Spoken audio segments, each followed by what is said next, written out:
我唔知大家有冇俾人話過，你真係讀屎片嘅你。其實嚴格上嚟講呢，我本人係唔知讀屎片實質上係形容緊啲乜嘢嘅。如果你知咁，麻煩你喺 comment 留個言話俾我知點解啊。但大概上嘅意思呢，我係 get 嘅，就係你父母唔識一樣嘢嘅時候，佢覺得你要識，但你又唔識，你已經讀咗屎片噶啦。比較 common 少少嘅例子就係英文啦。好多時佢會喺你打下機嘅時候呢，一嘢遞封信埋嚟，細佬幫我睇下講乜嘢啊。成封信係2-3頁紙左右啦，但係大概10秒左右呢，佢就會開始問講咩噶吓，講咩嘅啫？喂，講咩嘅啫？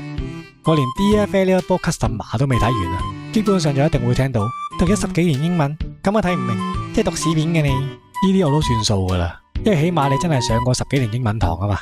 有時佢哋係會用想象力啊，以為你識嗰下先得人驚。你知我移民咗去英國噶啦，今日未搵到工，阿媽就一定係擔心噶啦。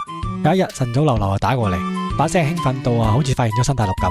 細佬，不如你做嗰啲電商啊？我見到嗰啲微信嗰啲呢，哇，搵到好多錢噶。我心諗電乜高商啊，巨商我都要買幣喎。我就同佢講啦，我唔識搞呢啲嘢噶，我搵份工就得噶啦。我以為你讀嗰啲電子工程啊，嗰啲電腦一定好叻啦。你都係讀屎片嘅你。我真係唔能夠相信佢用呢個邏輯去推論到最後我應該要識電商呢個結果啊！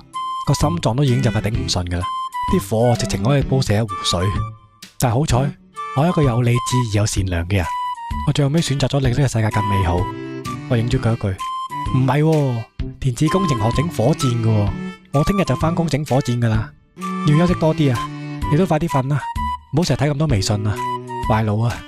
呢個故事講俾我哋聽，你只要相信有啲人智力真係跟唔上大隊嘅，係低能嘅，你只要俾一個微笑佢，你就會嬲少好多嘢噶啦。